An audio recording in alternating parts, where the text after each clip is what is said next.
안녕하세요. 모순에 취한 대한민국의 베일을 하나씩 뺏기는 대한민국입니다. 오늘 벌써 5번째네요. 저는 진행을 맡은 한가운데입니다. 안녕하세요. 안녕하십니까, 붉은달입니다. 네, 저희가 대한민국의 정치 분야를 계속 얘기하고 있는데요. 지난 시간까지는 역대 정부의 정책이 어떤가를 살펴봤습니다. 그래서 오늘은 그런 이 정치 분야에서도 한국의 정치제도의 문제가 무엇인가 라는 걸 살펴볼 텐데요. 먼저 한국의 정치제도 하면은 일단 대통령 중심제가 떠오르는데, 대통령 중심제 과연 언제부터 이게 시작된 거죠? 네, 처음부터 시작됐습니다. 처음이요? 네, 그러니까 한국 정부가 처음 만들어질 때부터 대통령 중심제였고요. 지금까지 계속 대통령 중심제였던 건 아니에요. 그러니까 중간에 내각제를 한 적도 있습니다. 하지만 아주 짧은 기간이었고요. 거의 대부분은 대통령 중심제였는데, 제일 처음 이 정부를 만들기 위해서 헌법을 만들었을 거 아니에요. 네. 헌법을 만들고 그 헌법에 기반해서 정부를 만들었는데, 헌법을 이제 만들게 된 과정을 보면 1948년 5월 10일이었죠. 그 재헌 국회의원 선거를 실시했습니다. 그때 이제 사실 이게 단독 정부 수립을 위한 재헌의회였기 때문에 반대가 많았죠. 맞아요. 역사책 보면은 뭐 많은 분들이 투표 거부도 하시고 난리가 아니었던데. 그렇죠. 당시 한국 여론협회 조사를 보면은 조사자의 91%가 유권자 등록이 강제적이었다, 이렇게 응답을 했고요. 투표장에는 무장 경찰과 우익 테러단이 진을 치고 공포 분위기를 조성했다고 합니다. 그러니까 이게 사실 말이 좋아서 투표지 거의 강제 실시였던 거 아닙니까? 그렇게 했는데 이렇게 해서 재헌의회를 구성을 했어요. 재헌의회를 구성했는데 이게 초대 의장이 이승만이었습니다. 네, 이승만이 대통령. 이제 대통령이었지만 그 전에 재헌의회 초대 의장이었던 거죠. 여기서 대통령 중심제를 강하게 밀어붙였는데요. 이와 관련해서 김영명 교수께서 쓴 책을 보면 이런 내용이 있어요. 이승만은 유진호가 기초하고 헌법기초위원회 위원 대다수가 찬성하여 기한했던 내각 책임제 헌법 초안을 대통령 책임제로 바꾸도록 강력히 요구했고, 초안에 명시된 국무위원 임명에 대한 국무총리의 재청권을 삭제케 함으로써 대통령 전횡의 길을 열었다. 이는 무엇보다도 제왕적인 통치권을 원했던 권력력의 결과였으며 동시에 한국 국민의 민주 능력에 대한 그의 의심을 반영했다. 이렇게 해서 사실은 이승만 대통령이 강력하게 대통령 책임제를 밀어붙여서 처음부터 대통령 중심제가 됐던 거고요. 물론 그 이유는 독재를 하고 싶었다 이거죠. 대통령 마음대로, 국무위원도 자기 마음대로 뽑고 이런 걸 하기 위해서 대통령 중심제를 밀어붙였다는 거고, 그 재헌 헌법에는 또 어떻게 돼 있냐면 대통령은 한 번에 한해서 중임을 할 수 있게 중임이 가능하다 돼 있었는데, 나중에 개헌을 했죠. 무제한 중임이 가능하도록. 그럼 영구히 하겠다는 거랑 다른 거 똑같은 표현이네요. 그렇죠. 그래서 영구히 해먹으려고 하다가 결국 이제 4.19 때문에 중단된 건데, 4.19가 없었으면 아마 죽을 때까지 대통령을 했을 것 같아요. 그러니까 시작부터 1인 독재로 시작을 했던 거죠.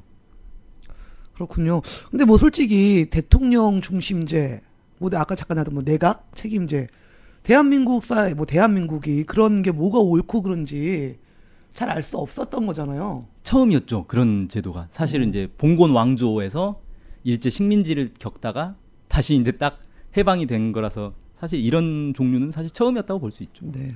어쨌든 근데 봤을 때 지금 말했던 시기가 미군정 시기였단 말이죠. 네. 그래서 그 당시에 해방 이후에 미군정이 우리나라의 다양한 분야의 역할을 했기 때문에 이 정부를 구성하는 데서도 미군정의 역할을 무시할 수 없었을 거라는 생각이 드는데 어땠나요?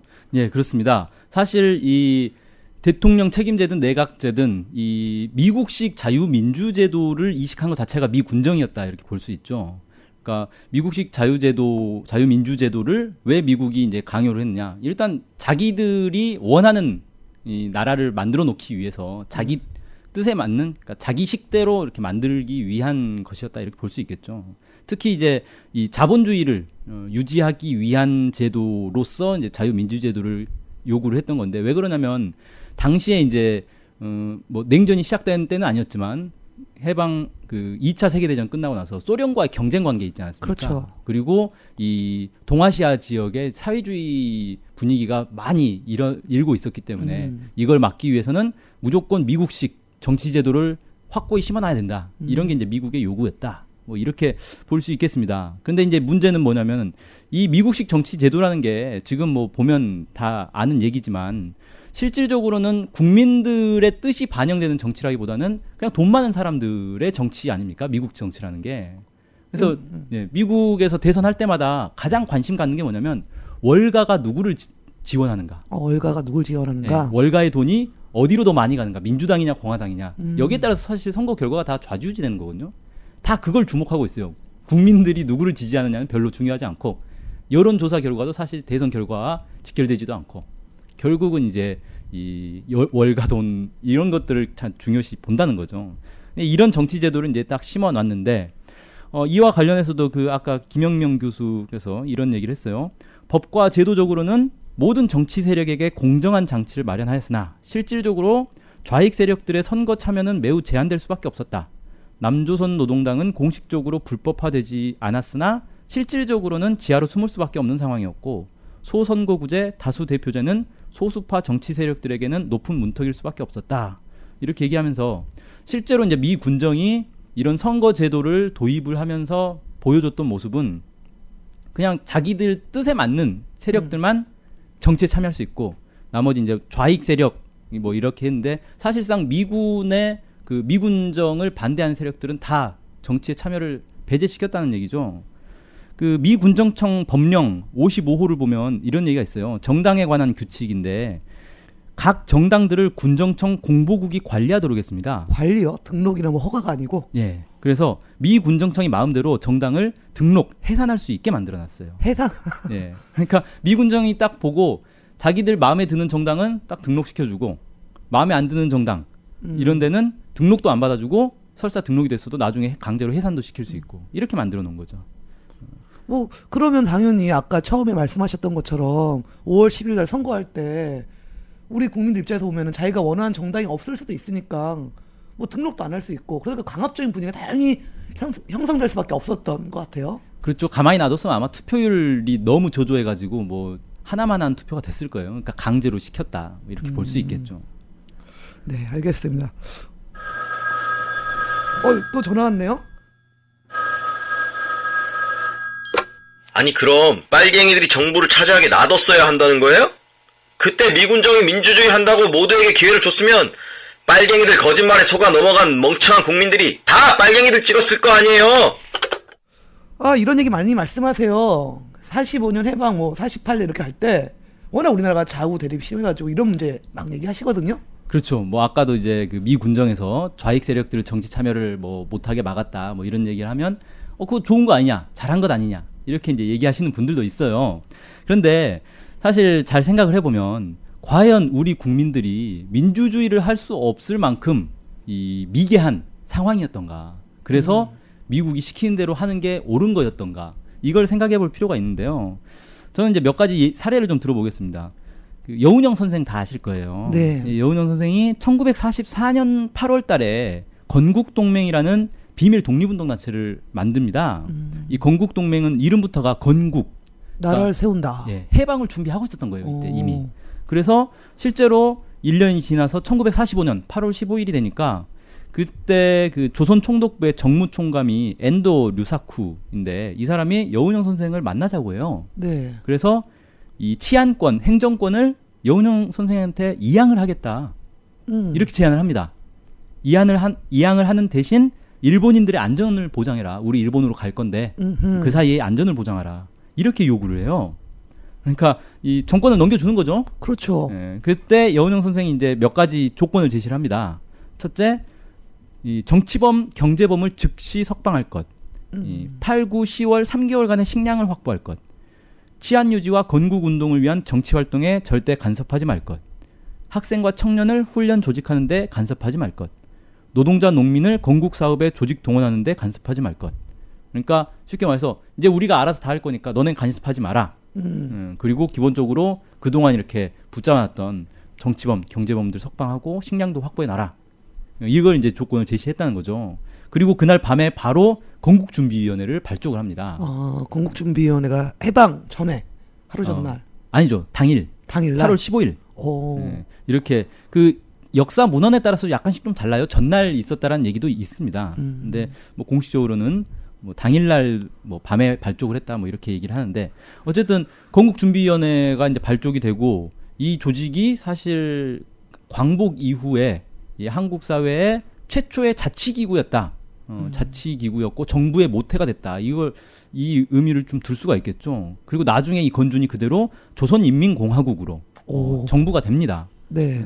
그러니까 우리가 흔히 조선인민공화국 하면 북한 얘기하는 줄 아는데 왠지 좀 이름이 느낌이죠. 비슷하죠. 네. 근데 북한의 정식 이제 국호는 조선민주주의 인민공화국이고 이거는 별개의 정부입니다. 예, 자치 정부라고 할 수 있고요. 그때 8월 말까지 해가지고 그러니까 보름 만에 전국적으로 140여 개 지부가 설립이 돼요. 그 정도로 빠른 시기에 이 자치 능력을 보여준 거죠.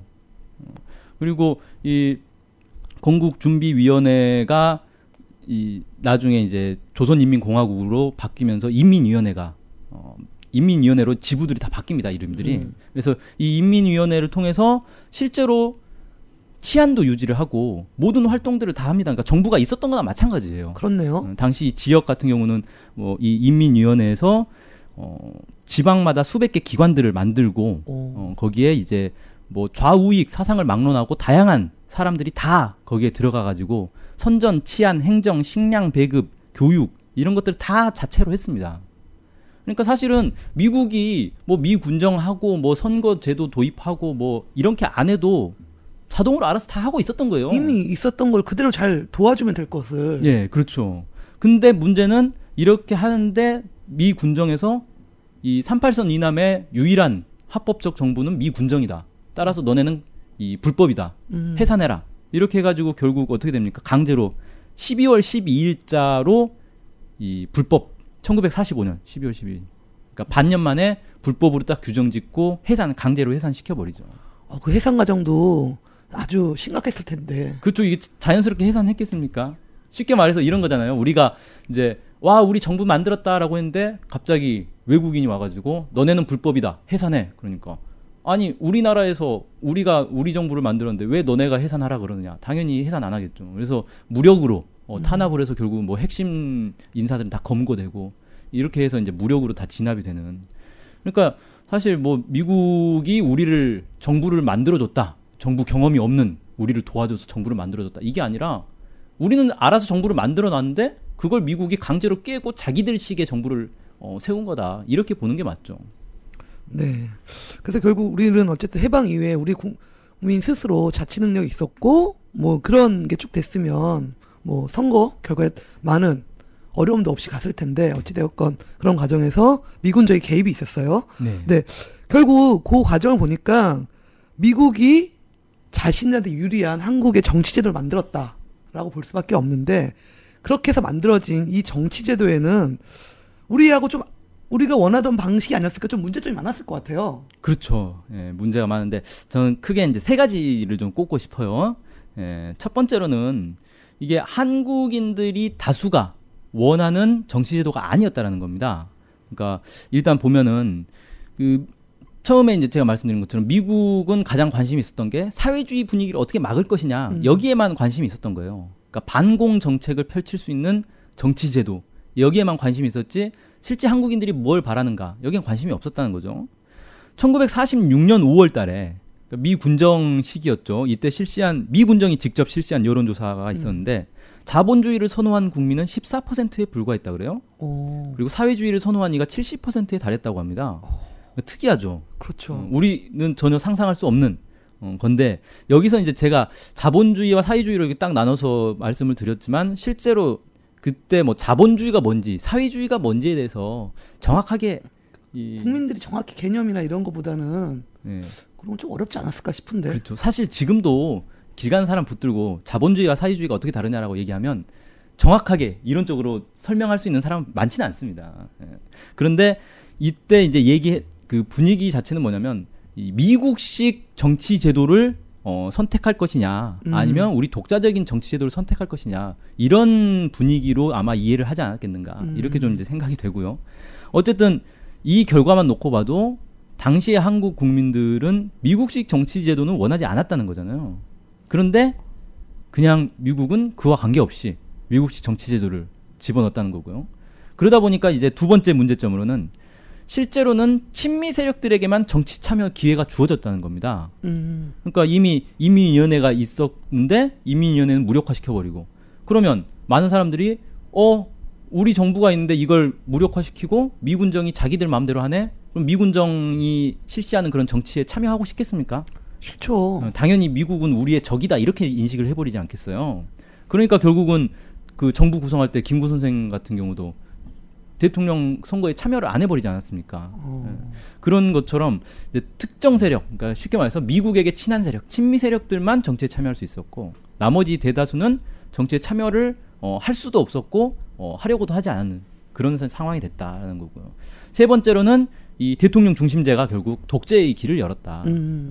그러니까 이게 정치적으로 견제 세력이 없는 상황이 돼버렸어요. 이승만 이 독주하는 조건이 딱 마련이 됐고 거기다가 이어서 대통령 중심제라는 게 대통령 마음대로 모든 걸 할 수 있으니까 심지어는 무슨 일까지 있었냐면 그 이승만 정부가 대통령이 탄핵이 된 적이 있어요 국회에서. 탄핵이요? 예. 어휴. 탄핵이 된 적이 있는데 그걸 이승만 대통령이 대통령 중심제에서는 국회가 대통령을 탄핵할 수 없다라고 자기 마음대로 주장을 하면서 거부를 해버리는 상황이 됐습니다. 참 이해가 안 되네요. 2004년 그럼 노무현 대통령 탄핵은 뭔가요?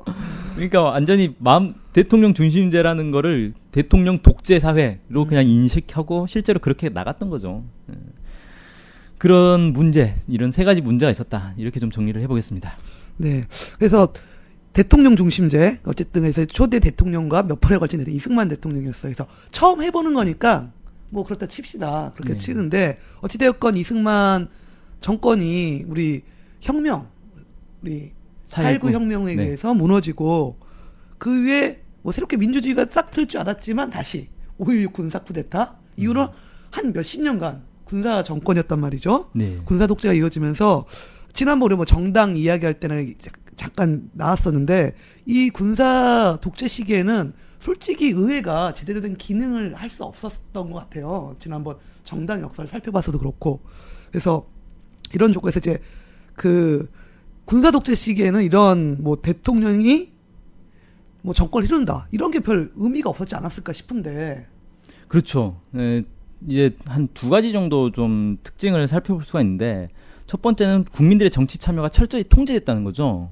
그러니까 군사 정권이면은 당연히 독재로 연상이 되는 거고요. 이 군사 독재 정권 시기에는 이 국민들이 정치에 참여할 수 있는 방법이 없었습니다. 일단 다당제는 허용은 했어요. 군사 독재 시기에도 다당제는 있었지만 그 형식적이었다는 거죠. 네. 제대로 된 야당은 존재할 수가 없었고 진보 세력을 철저히 탄압을 했기 때문에 야당도 다 보수 성향의 야당만 존재할 수가 있었고요. 이 야당조차도 집권당을 견제할 수 있을 만큼의 성장을 할 수 없게 철저히 막았다는 거죠. 그리고 이제 박정희 정권 같은 경우는 종신 집권을 유지하기 위해서 유신 체제를 딱 선포를 하죠. 네. 그리고 이제 전두환 정권도 그 개헌을 통해서 대통령 직선제를 하겠다라고 초반에 얘기하다가 호원 조치를 내리면서 자기는 끝까지 대통령 하겠다. 예. 뭐 직선제 이런 거 안 하겠다. 이렇게 이제 나왔던 거 아닙니까? 이런 식으로 해서 국민들이 뭐 대통령을 누구를 찍고 싶다, 뭐 대통령 바꾸고 싶다 이런 걸 마음을 갖고 있어도 전혀 행사할 수 없는 그런 이제 시기로 됐던 거죠. 그러니까 말 그대로 국민들이 정치에 전혀 참여할 수 없는 그런 시기였고 이런 국민들이 당연히 이제 저항을 할 거 아닙니까? 네. 야 우리도 우리 손으로 대통령 뽑아보자, 뭐 제대로 된 야당 만들어보자. 이런 이제 국민들의 요구가 있으니까 이걸 막기 위해서 폭압 기구들을 막 만드는 겁니다. 그래서 경찰을 확대하고 그다음 중앙정보부, 나중에 안기부, 지금은 국정원. 국정원으로. 국정원 지금도 뭐 댓글 말 열심히 달고 많죠. 있죠. 그런데 이런 이제 정보기관들이 이 국민들을 두려움에 떨게 하는 그런 기구로서 당시에 뭐 중앙정보부에 끌려갔다 그러면 사실상 거의 초죽음 돼서 나오거나 아니면 죽거나 그렇죠. 이런 거 아니었습니까? 다들 무서움에 둘둘 떨었던 그런 공안 기구들을 이제 대폭 확대를 하게 됐죠. 그다음에 두 번째 좀 특징으로는 반북 반통일이 제일 원칙이었다. 반북 반통이 제일 1 예, 원칙이었다. 그렇죠. 그러니까 뭐 예를 들어서 그 국시를 반공으로 딱 하지 않았습니까? 박정희 정부 네. 시기에 1986년도에 이런 일이 있었어요. 그 신민당 당시 야당이었죠. 1986년에 신민당의 유승환 의원이 국회에서 우리나라 국시는 반공이 아닌 통일이어야 된다라고 발언을 했단 말이에요. 어떻게 됐을까요? 용감하신데 네. 별로 안 좋았을 것 같아요. 86년이어서. 네. 국가보안법 위반으로 구속이 됐습니다. 현역 국회의원을요? 예, 현역 국회의원이 국회에서 한 발언 때문에 구속이 돼버리는. 면책 특권 같은 거 있는 거 아닌가요? 그럴 때? 그러니까 군사 독재 시기이기 때문에 국회의원이라고 해서 뭐 없어요. 그런 게 그냥 막 잡아다가 구속시키면 구속이 되는 겁니다. 그러니까 이 정부의 기본 목적이 왜 헌법에 있지 않습니까? 대통령의 의무 중에 평화 통일을 실현해야 될 의무가 있다. 이렇게 하지만 실제로는 이 군사 독재 시기에는 통일을 추구했던 게 아니라 대결, 분단과 대결을 유지하는 게 기본 목적이었다. 이런 걸 이제 좀 알 수가 있겠고요. 그 다음에 한 가지 더 특징으로 좀 꼽고 싶은 게 있는데 뭐냐면은 그 원래 한국 사회가 우린 지금 자본주의 사회에 살고 있기 때문에 처음부터 자본주의 사회였다고 생각하지만 실제로 해방 직후에는 우리 봉건 사회이지 않았습니까? 그렇죠. 막 여전히 농사 많이 지으시고. 네. 그때는 아마 그 정확한 통계치는 잘 모르겠는데 아마 90% 정도가 농업이었을 거예요. 경제 전체에서 그 정도로 그냥 이 낙후한 봉건 농업 국가였거든요. 한국 사회가. 정치 제도는 뭐 대통령제가 나오고 뭐 국민 투표해서 뭐 국회의원도 뽑고 뭐 이렇게 하지만 여전히 봉건 사회였다라고 얘기할 수 있는데 이게 지금은 자본주의 사회로 됐는데 언제 바뀐 거냐. 여기에는 학자들마다 좀 다른 주장들이 있습니다. 근데 저는 개인적으로 어떻게 생각하냐면은 이게 그 군사 독재 시기에 급격히 자본주의화가 됐다라고 생각을 합니다. 그 이유가 뭐죠? 이 원래 봉건 사회에서 자본주의 사회로 넘어가는 다른 나라들, 예를 들어 유럽을 한번 봅시다. 시민혁명이 일어나지 않습니까? 예. 시민혁명이 일어나고 이 지주 계급이 몰락하면서, 그러니까 영주 계급이 몰락하면서 자본가 계급이 급격히 이제 성장을 하죠. 그렇죠. 그 과정에서 충돌이 불가피한 거 아닙니까? 그래서 이제 시민혁명이 일어나는 거고, 예를 들어 그 종액운동이라 그러죠. 그래가지고 농민들이 대거 쫓겨나면서 노동자 계급으로 이렇게 바뀌는 그런 이제 일들이 있는데 한국 사회에서도 그런 급격한 자본주의화가 언젠가는 일어나야 되는 상황인데 네. 이걸 하자니 충돌이 있을 거 아닙니까? 그렇죠. 대혼란이 있을 수 있죠. 근데 이거를 어떻게 추진할 것이냐 보니까 군사 독재를 하면 이런 혼란들을 최소화할 수 있다는 거예요. 강제로 그냥 막 밀어붙여도 누가 끽소리 못하니까. 그렇게 해서 사실은 이 박정희 정권이 들어서고 유신 독재를 하는 그 과정에서 급격한 자본주의화가 일어났다. 저는 이제 이렇게 보거든요. 그때 70년대 아닙니까? 그렇죠. 70년대. 70년대에 막 그때 박정희 정권이 외국 자본 막 끌어들여가지고 공단을 엄청나게 조성을 하죠. 공장 짓고 막 구미공단 뭐 이런 거 그렇게 네. 만들지 않습니까? 그렇게 하면서 이제 급격히 자본주의화가 됐는데 왜 하필이면 그때 하고 많은 시기 중에 그 전에도 할 수 있었고 그 이후에도 할 수 있었는데 그때 했느냐? 이게 70년대 분위기가 어떤 분위기였냐면요. 이제 분단 상태였으니까 남북이 대치하고 있었죠. 네. 북한이 1950년대 이제 전쟁 이후에 완전히 거의 구석기 시대로 돌아가지 않았습니까? 그렇죠. 엄청난 이 폭격을 받아서 뭐 건물도 없었다고 하던데. 제대로 된 건물 한 채 없을 정도 다 폭격을 맞아가지고 뭐 산업 시설 다 망가지고. 그런데 그 북한에서 이제 천리마 운동이라는 걸 하죠. 그래가지고 급격히 공업화가 이루어져요. 그래서 아시아 지역, 그 동아시아 지역에서는 거의 1등으로 공업화를 이룬 국가가 됩니다. 그러니까 이걸 보니까 남쪽은 여전히 막 그 농업사회, 낙후된 농업사회, 보릿고개 있고 막 그렇죠. 여름 되면 이제 쌀이 없어가지고 보리 먹고 살아야 되고 이런 이제 상황인데 보니까 북한은 막 그 공업 제품들이 막 쏟아지고 있어요. 그러니까 이 빈부격차가 나는 거죠. 그러니까 남쪽에서 볼 때, 야 뭐냐 자본주의가 좋다라고 해놓고 보니까 정작 사회주의 국가가 더 잘 나가는 거 아니냐 이런 생각이 드는 거예요. 사실 4.19 때 나왔던 구호 중에 그 가자 북으로 오라 남으로 뭐 이런 구호가 있지 않습니까? 예. 사실 4.19라는 게 독재 정권을 몰아내는 혁명이었는데 갑자기 통일 얘기가 느닷없이 왜 나왔느냐. 그때 이 한국 국민들이 통일이 돼야 우리가 잘 살 수 있다라는 걸 안 거예요. 그러니까 미국에 딱 볼 때 이게 한국이 동아시아에서 사회주의 도미노 현상을 막는 어떤 보루가 돼야 되는데 이 국민들이 동요를 한단 말이죠. 안 되겠다. 한국 경제를 양쪽으로 팽창을 시켜가지고 이 사회주의와 경쟁을 시켜야겠다. 그런 걸 그 쇼윈도 자본주의라 그래요. 보여주기식. 쇼윈도에 딱 보면은 되게 좋은 거 많이 있잖아요. 저한테 절대 안 맞는 옷만 걸려 있죠. 예. 옷 같은 경우는. 근데 정작 쓸모는 없는. 예. 근데 그런 그 쇼윈도 정책을 딱 내밀어서 한국에 엄청난 이제 공단들 막 그 자본을 투입해가지고 공장 만들고 이렇게 해가지고 급격히 공업화를 만들어주죠. 이렇게 해서 자본주의의 우월성을 과시해가지고 봐라 자본주의가 더 낫다. 이렇게 이제 만들려고 하는데 보니까 박정희 정권이 딱 들어섰고 군사 독재 시기니까 그런 것들을 하는 데서 지주 계급의 어떤 반발 이런 것들을 무마시킬 수 있겠다. 이렇게 보고 쭉 밀어붙이는 것이다. 이 과정과 관련해서는 이제 재밌는 게 그 영상 중에 백년 전쟁이라는 영상 있지 않습니까? 예. 거기에 그 번외편으로 프레이저 보고서 있는데 그거 보시면 아마 잘 알 거예요. 그러니까 박정희 정권이 처음부터 자기가 이 급격한 자본주의화를 하려고 했던 게 아니라 이 사람은 여전히 뭐 돼지 잘 키워서 수출해서 먹고 살자 이런 걸 하는데 미국에서 그런 박정희 정권의 경제 계획을 다 폐기시키고 자기들이 경제 정책을 입안해가지고 강요를 했죠. 그렇게 해서 급격히 자본주의화로 만들었습니다.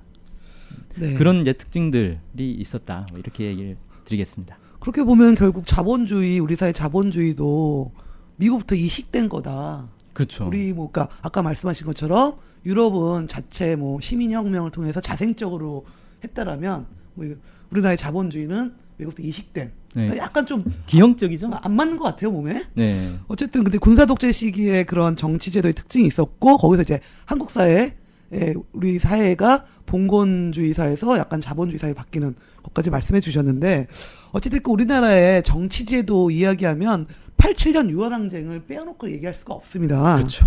그래서 아까도 잠깐 말씀하셨던 것처럼 87년 6월 항쟁 때 그 당시 외쳤던 구호가 호원 철폐였죠. 네. 그래서 독재 타도 그래서 결국은 그것이 뭐 6.29 선언 뭐 이런 과정에서 무마가 되었지만 그래서 그 이후에 나라 뭐 직선제 대통령 뭐 직선제도 자리 잡히고 이러면서 어떻게 보면 조금이나마 정치 제도가 자리 잡힌 게 87년 6월 항쟁이 아닌가. 네, 민주적인 정치 제도가 좀 자리 잡혔다. 뭐 이렇게 얘기할 수 있겠죠. 그 87년 그런 6월 민주항쟁을 통해서 지금까지 이어오는 체제를 흔히 말하는 87년 체제 뭐 이런 얘기를 많이 하세요. 그러면 이런 87년 체제 갖고 있었던 정치제도의 특징이 무엇이었는지 어떤 변화를 가졌는지 그런 좀 얘기 좀 해주시죠. 예, 일단 이제 87년 체제를 통해서 형식적 민주주의의 틀이 잡혔다. 뭐 이렇게 얘기를 할 수 있겠습니다. 그러니까 그 이전에는 국민들이 사실 정치에 참여할 수 있는 공간 자체가 없었는데 이걸 통해서 국민들이 이 다른 일반 이 자본주의 국가와 비슷한 이 형태를 가지고 참여할 수 있게 됐죠, 정치에. 그래서 이 대통령을 직접 국민들이 뽑을 수 있는 그런 시기가 됐고 그 이후에도 물론 87년 체제가 딱 들어섰다고 해서 민주주의가 확 된 건 아니죠. 그런 제도는 마련이 됐으나 여전히 87년 체제 때 대선에서 결국은 노태우 당선되면서 군사독재가 계속 이어지지 않았습니까? 그렇죠. 예, 그러니까 바로 민주주의가 된 건 아닌데 이때를 개점으로 해서 민주주의 이 정치 제도는 좀 들어섰다. 그리고 이때부터 단계적으로 해서 조금씩 점점 민주주의 이 제도가 더 넓어졌다. 이렇게 좀 얘기를 할 수 있겠습니다. 근데 지금 그럼 이제 자리 잡은 이 87년 체제의 정치 제도가 어떤 문제가 있느냐 이걸 좀 이제 말씀드리자면요. 먼저 두 가지 문제점을 좀 꼽아볼 수 있는데 첫 번째로는 이 부유층만의 정치가 이루어지고 있다는 겁니다. 부유층만의 정치요? 예. 왜 그러냐면 고비용 정치거든요. 돈이 많이 들어가요, 이 정치가. 그럼 예를 들면 16대 총선 때 이 출마자들을 대상으로 설문조사를 했는데 70명의 응답자 가운데 64명이 법을 어기고 선거 비용을 초과 사용했다. 이렇게 다 선거법 걸려야 되는 거 아니에요? 그렇죠. 설문조사니까 무기명이었겠죠. 그러니까 이제 자유롭게 응답한 거겠죠. 그리고 이 가운데 절반이 넘는 39명의 후보가 5억 이상을 이제 어마어마한 돈을 써서 겨우 이제 선거를 치렀다는 거예요. 이게 당선자만 그런 게 아니라 낙선자까지 포함해서 설문조사를 한 거기 때문에 사실은 어마어마한 돈을 써도 사실은 당선이 안 되는 사람들도 있었다는 거죠. 그러니까 이처럼 기본 뭐 몇 억씩 돈을 써야 되는데 재산 여유가 없는 사람들이 어떻게 선거에 참여하겠습니까? 그러니까 그렇죠. 기본은 돈이 많거나 아니면 그 돈을 끌어올 만한 연줄이 있는 능력이 있는 사람만 선거를 할 수 있는 거다. 결국은 민의를 대변하는 사람을 뽑는 게 아니라 부유층들 중에서 그나마 괜찮은 사람을 뽑는 선거로 그렇게 이제 전락했다는 거죠. 그리고 사실 부유층들 중에서 사람을 뽑으면 그 사람들이 누구를 대변하겠어요. 부유층을 대변하겠죠. 그렇죠. 그러니까 부유층 가운데 부유층을 대변하는 사람을 뽑는 선거밖에 안 되고 있다는 거죠. 예. 물론 그 정치 후원 제도가 있지 않습니까? 예, 예. 그냥 일반인들도 이렇게 정치 후원을 받아가지고 선거는 할 수는 있겠지만 정치 후원이 그 푼돈 뭐 10만 원, 20만 원 이렇게 받아가지고 정치할 수 없는 구조잖아요. 지금 몇 억을 모아야 되는데. 한 큐에 몇 억이 나가는데. 예. 그러려면 결국은 고액 후원자가 있어야 된다는 거예요. 아, 그러면 그 사람이 정치를 할 때 고액 후원자의 요구를 무시할 수 있겠습니까? 없죠. 그러니까 결국은 이건 서민이 당선이 된다 해도 서민이 정치에 참여한 직접 이렇게 나선다 해도 결국은 고액 후원자의 대변인밖에 안 되는 거다. 이렇게 얘기할 수 있겠죠. 이와 관련해서 그 임성학 교수가 이런 식으로 문제를 지적을 했어요. 돈이 많이 드는 선거의 문제점. 첫째, 돈에 의해 선거 결과가 정해진다면 대의제 민주주의의 중요한 원칙인 공평하고 균등한 공직 봉사의 기회와 선거 과정의 공평한 경쟁 구조를 와해시킬 위험이 있다. 맞는 둘째, 말이 같아요. 예. 선출된 대표 역시 대중보다 돈의 노예가 되어 대중의 의견을 정치에 반영할 의사나 능력도 없게 된다. 세 번째로 돈에 의해 선출이 결정되면 선거라는 징계 메커니즘이 제대로 작동하지 못하게 되고 책임 정치의 구현이 어렵게 되며 그 결과 대의 민주주의에 대한 혐오감의 증대와 민주주의 정당성에 치명적 타격을 줄 수 있다. 그러니까 쉽게 말해서 당선된 사람이 엉망으로 해도 그 다음 선거에 또 돈을 투입하면 또 당선이 된다는 거예요. 그러니까 마음 놓고 막 엉망으로 정치를 할 수 있다는 거죠. 예. 자, 이런 이제 문제점들이 있다는 거고요. 그 다음에 두 번째로 좀 지적하고 싶은 건 지금의 선거 제도 자체도 여러 가지 비합리성을 가지고 있는데 단순 다수제 선거 방식이라는 겁니다. 단순 다수제. 예, 이게 무슨 얘기냐면 무조건 표를 많이 차지한 후보가 당선이 되는 거다.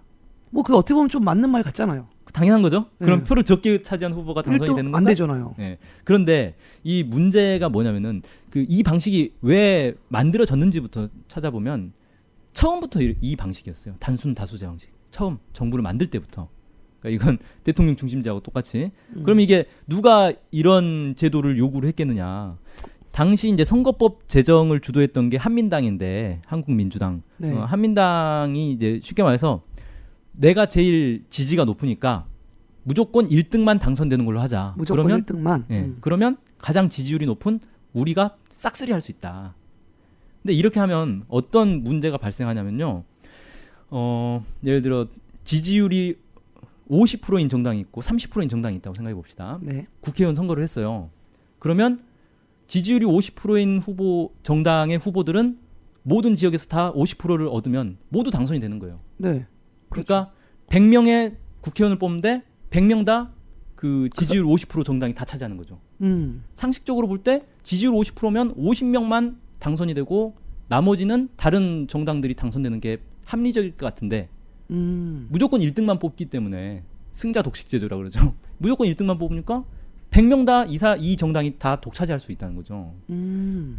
그 다음에 또 이제 무슨 문제가 있냐면 이 득표율에 문제가 있는데 후보가 두 명만 나와서 1대1로 겨루는 게 아니지 않습니까? 그렇죠. 여러 명이 나오지 않습니까? 그러니까 득표율이 매우 낮아도 당선이 가능하다는 거예요. 예를 들어 1996년도에 15대 총선 때 서울 강남을 선거구에 홍사덕 후보가 당선이 됐는데 그때 네. 득표율이 26%였어요. 26%로 당선이 됐다고요? 네. 그러니까 나머지 군소 후보들이 골고루 나눠 가져버리니까 26%만 득표를 했는데도 당선이 돼버리는 거죠. 거기다가 투표율 자체가 낮다 보니까 선거인 전체로 따져보면 유권자의 17%의 지지만 가지고 당선이 된 꼴이 된 거예요. 아, 그럼 나머지 83은 반대했는데도 됐다는 거네요? 사실상 그렇게 해석할 수도 있는 거죠. 물론 뭐 통계적으로 그렇진 않겠지만, 그러니까 이런 이제 아주 낮은 득표만 가지고도 당선이 되기 때문에 이게 과연 그 지역 주민을 대표하는 사람으로 볼 수 있느냐, 이 문제가 있는 거죠. 예를 들어 그때 당시 총선에서 당선자의 3분의 2가 득표율 50%가 안 된 사람들이 다 당선이 됐다 그래요. 그러니까 대다수가 득표율이 과반의 지지도 얻지 않고도 다 당선이 돼버리는 거죠. 그러니까 이게 과반 득표라는 강제 조항이 없기 때문에 나타난 현상이다. 그거는 웬만한 단체나 대학에서도 과반 50% 이상 이거 있지 않나요? 그렇죠. 그러니까 이걸 해결하기 위해서 다른 이제 여러 나라들은 몇 가지 이제 방식을 취하는데 뭐 결선제를 둘 수가 있죠. 그래서 이 50% 이상 득표가 나올 때까지 계속 선거를 하는 거예요. 그러니까 일단 1차 선거를 하고 1, 2등만 따로 뽑아가지고 1, 2등이 다시 선거를 해서 1등이 50% 이상을 차지할 수 있도록 그렇게 하는 방식이 있고요. 또 하나는 중선거구제를 도입해가지고 한 지역에 당선자를 2명을 둬버리는 거죠. 그런 식으로 할 수도 있고요. 여러 가지 다양한 방법들이 있습니다. 그런데 아직까지 한국에 물론 과거에 중선거구제가 도입된 적도 있긴 있어요. 그런데 지금 뭐 거의 대부분의 기간은 그냥 단순 다수제였던 거죠. 뭐 이제 그 다음에 이게 또 어떤 문제를 낳냐면은 투표를 자기가 지지하는 후보를 찍는 게 아니라 차선책을 찍는 그런 문제가 발생할 수 있어요. 네, 그거 충분히 이해됩니다. 네. 대통령 선거 때 많이 그러지 않았어요? 제가 찍고 싶은 후보가 있어도 눈물을 머금고 다른 후보를 찍은 적이 있죠. 네. 그러니까 A, B, C 3명이 나왔는데 A를 싫어하는 A 후보를 매우 싫어하는 사람들이 C 후보를 좋아하지만 C 후보는 당선 가능성이 낮고 B 후보가 당선 가능성이 높으면 별로 지지하지는 않지만 그나마 나은 B 후보를 찍는다는 거죠. 그렇죠. 이렇게 되면 어떤 문제가 발생하냐면 이 소수 정당 사람들은 대한 세력으로 클 수가 없어요. 선거 나가면 맨날 득표율이 안 나오니까 너네는 찍어줘도 당선이 안 될 거잖아 라고 하면서 안 찍어버리니까 그래요. 거의 이 득표율이 안 나오고 그렇게 되니까 성장을 할 수가 없는 문제가 발생하죠. 이런 이제 문제들, 그러니까 신생 정당들이 정치에 참여할 수 없도록 만드는 그런 이제 문제가 있다. 뭐 이런 이제 문제들을 좀 꼽아 보겠습니다.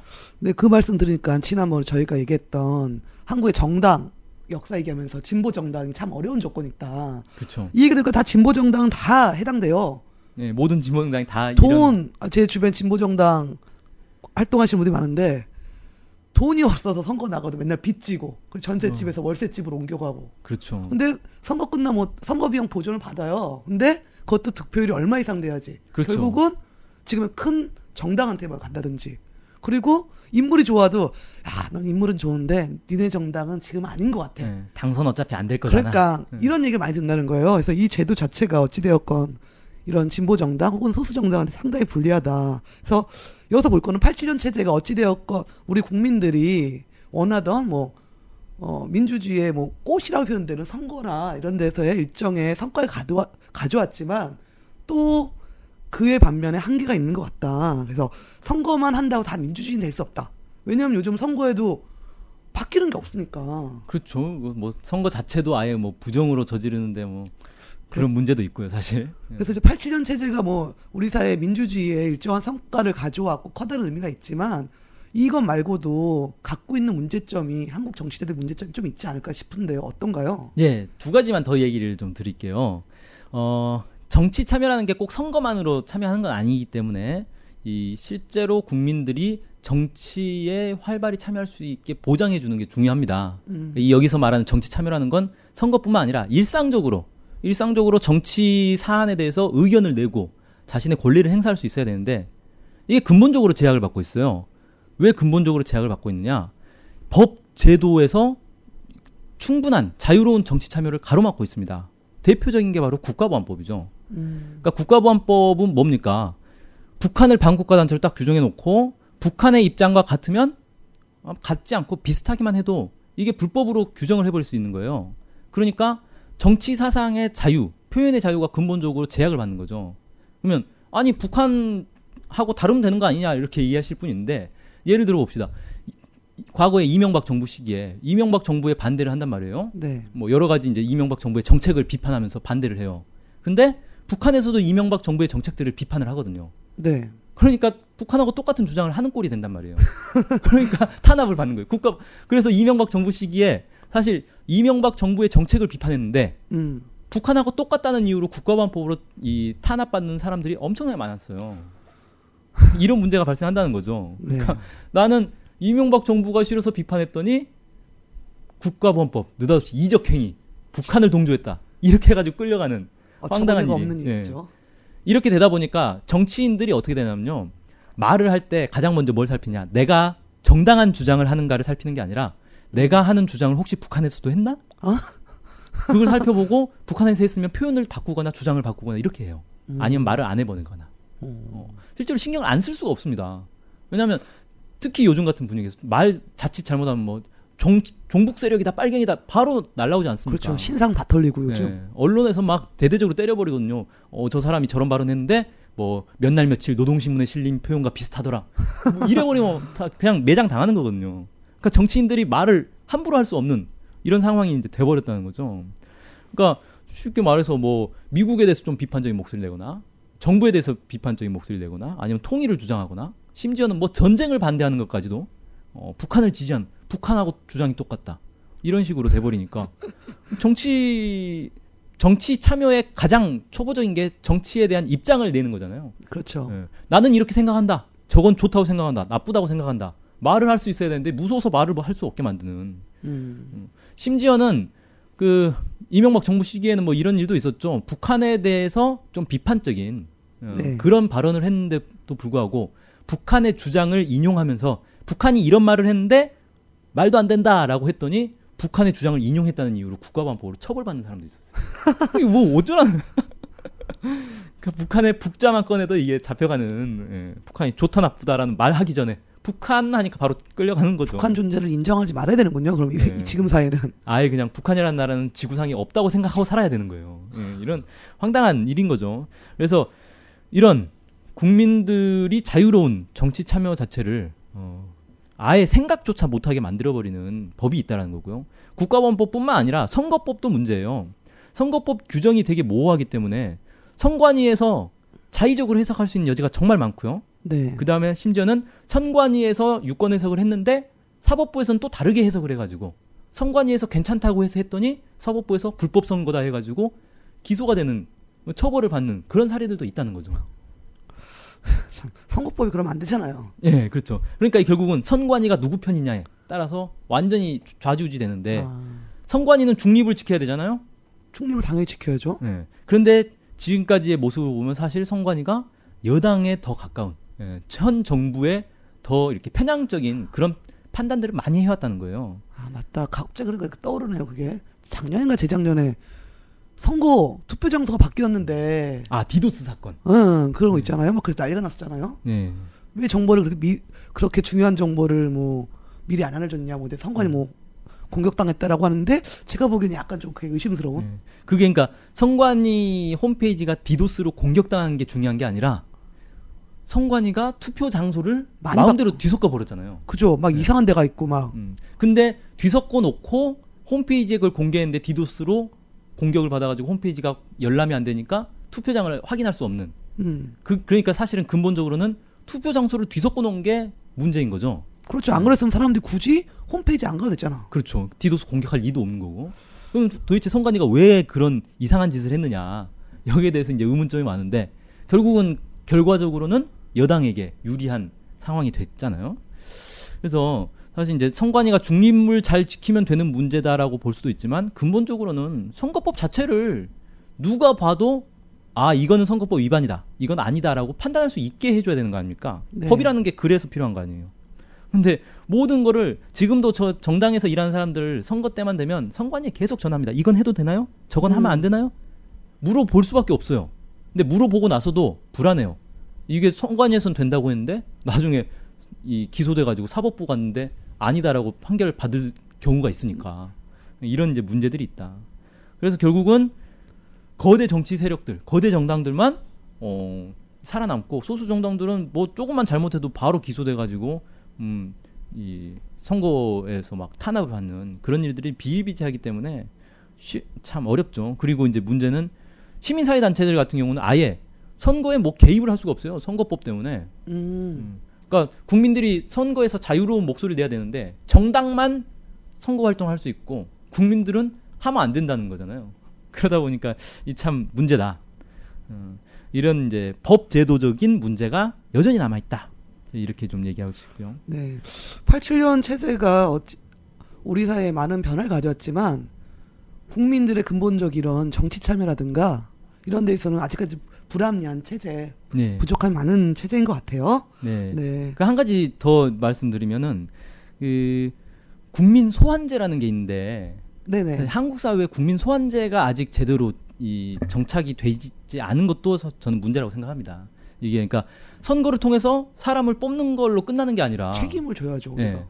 딱 보고 계속 감시하고 있다가 저 사람이 선거 때 했던 말과 다른 행동을 한다. 그러면 국민이 퇴진시킬 수 있어야 되는 거거든요. 네. 근데 사실상 지금 국민 소환제는 불가능한 상황이에요.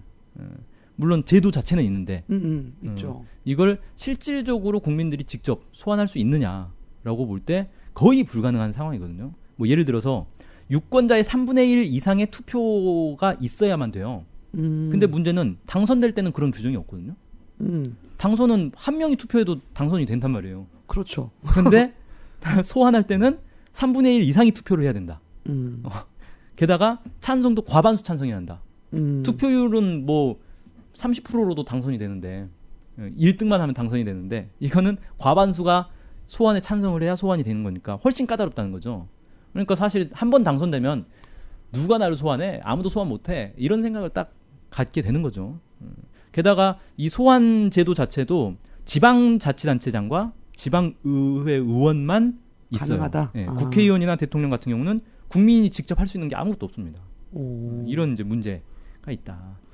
그러다 보니까 국민들이 투표를 해도 그래서 뭐 투표율이 자꾸 떨어질 수밖에 없는 이유가 있는 것 같아요. 그렇죠. 뭐 해도 아까 보니까 내가 좋아하는 사람을 어쩔 수 없이 못 찍고 이런 경우 있고 마음에 안 들어서 데리고 오려고 해도 안 되고 네.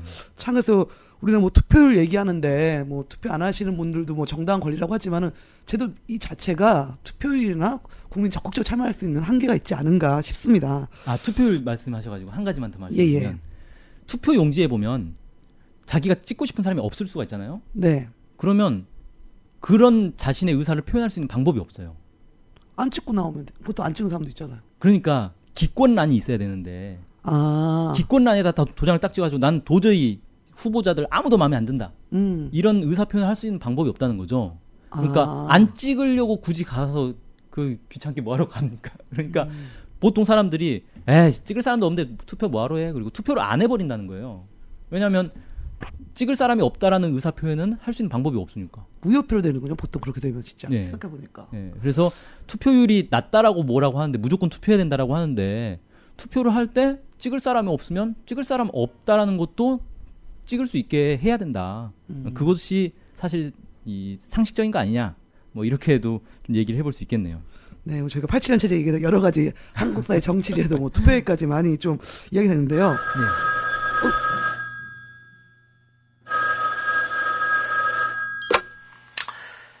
자고로 우리 국민들은 독재가 딱이야. 그 민주주의 한다고 자유를 주니까 그 정부 빨갱이들이 국회의원까지 해먹고 대선 후보까지 나오지 않았나? 그 이런 헛소리들 할 수 있는 것도 그놈의 민주화 때문이야. 뭐 선거권 주면 감사해야 할 생각은 안 하고 뭐야? 문제점이 어쩌고 어째? 이래? 예. 뭐 이런 말씀도 하시네요. 네, 전화 많이 주시는데, 근데 이 좀 논리가 너무 그렇지 않습니까? 독재가 좋다, 민주주의가 안 좋다. 갑자기 일베에서 썼던 민주주의 용어가 떠오르네요. 예. 그러니까 사실은 우리 사회가 그나마 민주주의가 되니까 이런 얘기도 할 수 있는 거예요. 그렇지 않습니까? 독재가 좋다라는 말도 민주주의 사회니까 그나마 이런 얘기를 할 수 있지. 독재 정권 때 그런 말씀 못했겠는데 독재라는 단어를 쓸 수 없을 거 아니에요. 네, 저는 이렇게 생각합니다. 민주주의라는 거는 누가 100% 주는 게 아니다. 정부가 뭐 권력자가 국민들 수준이 안 되니까 민주주의 안 돼. 국민들 수준이 되니까 민주주의 좀 해봐. 이런 개념이 아니라는 거예요. 민주주의는 누군가가 시혜를 베풀어 주는 게 아니라 우리의 당연한 권리라는 거죠. 국민들이 당연히 누려야 될. 왜냐? 헌법에 보장돼 있지 않습니까? 헌법에 대한민국의 국민이 바로 주권자다. 대한민국의 모든 그 권력은 국민에게서 나온다. 이렇게 딱 규정이 돼 있으면 당연히 민주주의를 하는 게 맞고 국민들은 그걸 누려야 될 권리가 있다는 거죠. 그 천부적인 권리예요. 뭐 요즘 인권 얘기 많이 하는데 그게 기본 인권입니다. 사람이면 당연히 자기가 사는 사회에서 자신의 정치적 주장을 할 수 있는 권리가 있어야 되는 거죠. 그걸 뭘 준비가 안 됐으니까 안 된다, 자유를 누릴 권리가 없다, 이런 그 주장 자체가 사실은 완전히 말도 안 되는 거죠. 이런 분들의 논리 때문에 한국 사회가 그동안 계속 독재 사회가 유지돼 왔던 거고, 그 과정에서 얼마나 많은 사람들이 핍박을 받았습니까? 말 한마디 잘못해서 정보기관에 끌려가가지고. 그런 걸 생각을 하셔야 된다, 이렇게 얘기하고 싶네요. 우린 여기 함께 살고 있지 않나. 저들의 염려와 살뜰한 보살핌 아래 얼건 대낮에도 강도들에게 잔인하게 유린당하는 여자들은 말고 닭장 차이에 방패와 쇠몽둥이를 싣고 신출 귀몰하는 우리의 백골단과 함께 우리 모두 안전하게 살고 네. 있지 않나. 오늘 대한민국은 한국 사회 정치제도의 주요한 지점을 짚어봤습니다. 뭐 대통령 중심 제도라든가 아니면은 특히 87년 이후에 형성된 뭐 87년 체제를 짚어봤는데, 다 중요한 건 아까 잠깐 언급하셨던 것처럼 나라의 주인은 국민이고 모든 권력은 국민으로부터 나온다. 그런데 권력의 주인인 국민에 의해서 운영되는 정치제도가 아니라 이거는 소수 혹은 부유층을 위한 정치제도였다는 것이 지금까지 우리 역사에서 좀 드러난 것 같습니다. 진정으로 대한민국 국민이 나라의 주권을 정확히 행사할 수 있도록 정치제도도 바뀌어야 되고 거기에 수많은 국민들이 노력을 해야 될 시기입니다. 대한민국 방송 5번째, 오늘 여기서 마치도록 하겠습니다. 감사합니다. 감사합니다. 식민 독재와 맞서 싸우다 감옥에 갔거나 어디론가 사라져간 사람들은 말고